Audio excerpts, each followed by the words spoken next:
There's a 14-year-old boy awake right now. He's not gaming.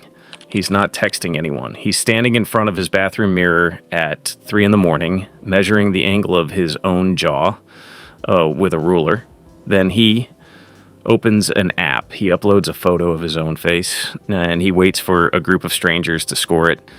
Out of 10, they're brutal, and he thanks them for it because he learned all of this from a video. The same video told him his bones are wrong, that his face is failed, that there's a secret protocol.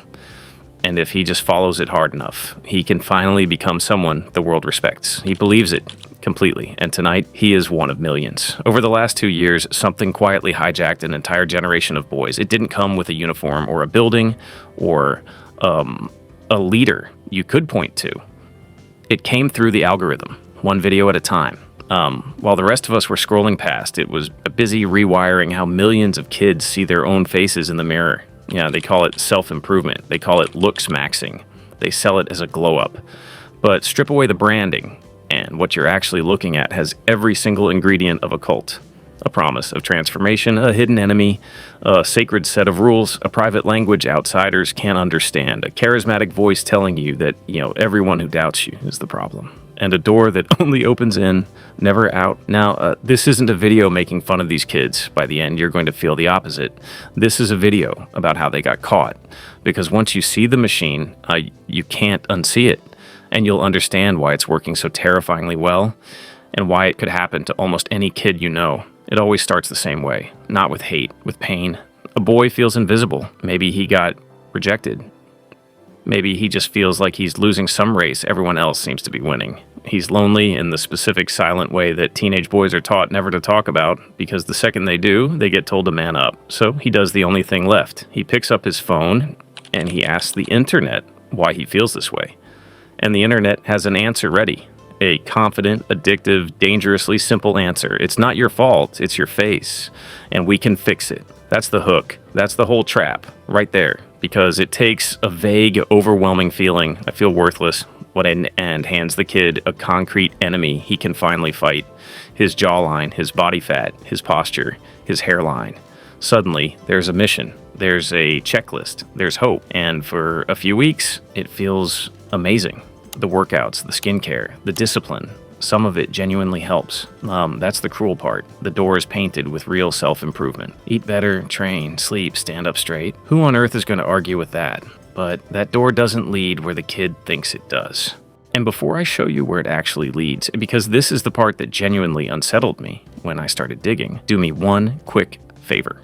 If you've ever felt that I'm not enough feeling, or you know a kid who has, hit that like button and subscribe. This channel exists to pull back the curtain on the stuff that's quietly shaping all of us, and the algorithm only shows this video to people who interact with it. So that one tap is literally how this reaches the kid who needs it most. Okay, through the door. The first thing the kid picks up is the language, because every closed group has its own dialect, and this one is enormous. There are words for ranking your own face, words for being beaten by someone better looking, words layered on words, and most of them sound harmless at first, almost like a game. But here's what the language is actually for. The moment you can speak it, two things happen. You feel like you finally belong somewhere, and you stop being able to explain your own life to anyone outside the group because they don't have the words. Your parents sound clueless. Your old friends sound naive. The dialect becomes a wall, and the kid built it himself, one slang term at a time. And tucked right in the middle of all that playful vocabulary sitting innocently next to the gym talk are the darker terms, the ones that quietly teach a lonely boy to see other people, especially women, as enemies, as numbers, as things ranked beneath him. He doesn't notice the shift. Nobody hands him an ideology. He just learns the words, and the worldview comes free, hidden inside them, which brings us to the machine itself. Because this isn't an accident. It's a funnel, and it's engineered. Step 1. The standard becomes impossible. The early videos give achievable advice, the next ones don't. Soon, the ideal isn't fit. It's a genetic fantasy that almost no real human being has ever had. The kid is now chasing a finish line that was specifically designed to move. He can never reach it, and a person who can never win keeps watching, forever. That's not a bug. For the algorithm, that's a perfect customer. Step 2, the blame turns outward. This is the switch that flips everything. When the impossible standard inevitably fails him, the content always has an explanation waiting. It's not the system that's broken. It's the world. It's everyone who won't give you a chance. A wound that started as ordinary teenage insecurity gets slowly reforged into resentment. And resentment is the single most engaging emotion on the internet. The algorithm loves an angry young man because angry young men don't scroll away. They stay, they argue, they come back at 3 a.m. Step 3, the community closes. Now the kid has the lingo, the in-jokes, a feed full of people who get it. And here's the trap. The more extreme his feed gets, the more normal it looks to him because everyone around him believes it too. The outside world starts to feel like the crazy one. That's not a metaphor. That is the textbook architecture of how cults isolate people. Redefine reality slowly until leaving feels like betrayal. Step 4, and this is the part nobody talks about. Somebody gets rich because every single step of this funnel is monetized. The supplements, the courses, the mentorship calls, the paid private servers. There are people making serious, life-changing money keeping these kids exactly where they are. Insecure enough to keep buying. Hopeful enough to keep coming back.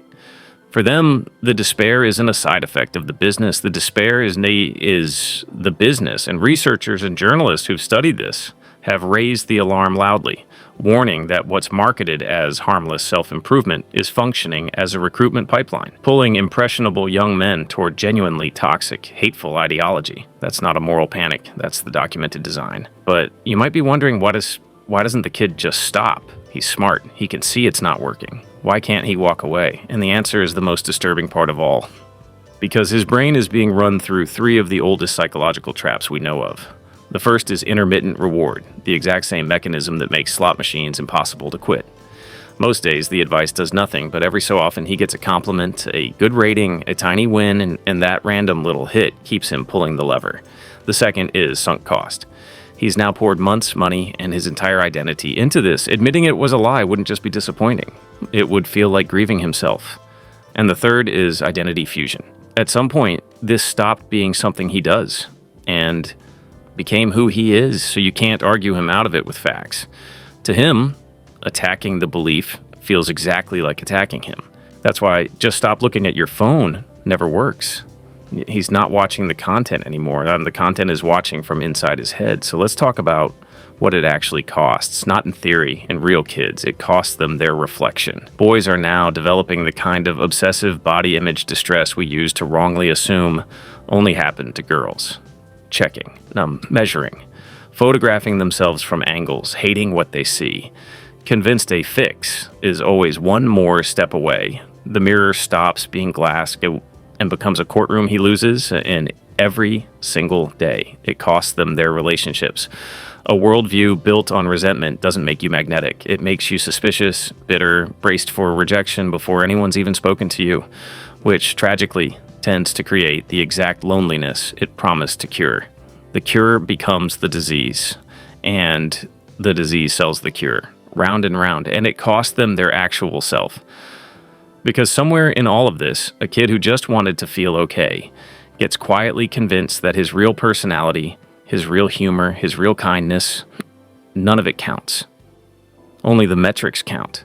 The jaw, the frame, the status. He's been taught to look at himself the way a factory looks at a product that's failing quality control. That's the real horror of this thing. It found millions of boys at their most fragile, most honest moment. I just want to belong. And it answered that ache with a lie that takes far more than it ever gives. These aren't villains, they're targets. And any honest conversation about this has to start there.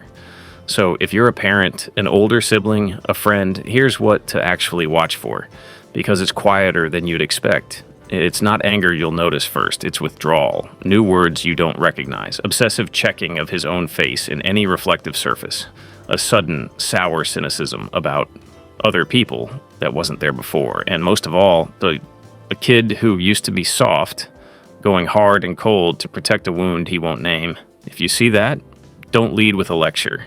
Lead with the one thing the machine can't give him. Someone who likes him exactly as he is right now. No protocol required. Because Here's why I actually wanted to make this video. The way out is real, and it's far simpler than the machine wants anyone to believe. The whole funnel runs on one single lie, that your worth is a number, and strangers online get to set it. That's it. That's the entire foundation. And the second a kid stops accepting that one premise, the cult loses all its power because there is suddenly nothing left to sell him. So if you're watching this and any of it felt a little too familiar, here's the truth. The algorithm will never, ever serve you. You were not broken. You were marketed to. The feeling that you're not enough was never a diagnosis. It was a sales tactic, perfected by people who profit from you believing it.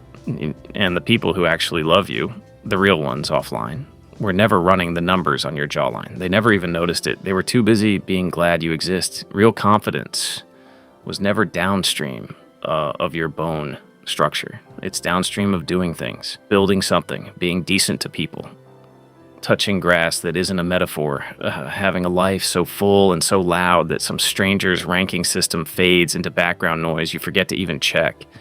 The boys who escape this don't win the game. They never beat the final boss. They just look up one day and quietly quit playing it.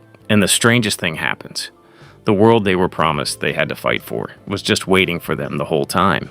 So that 14-year-old at the mirror with the ruler at 3 in the morning, he doesn't need a better protocol. He doesn't need a higher rating. He needs someone to walk in, turn the light on, and tell him the contest was rigged from the very first day, and that he's allowed to just leave. Maybe that someone is you. If this opened your eyes even a little, send it to one person who needs it tonight.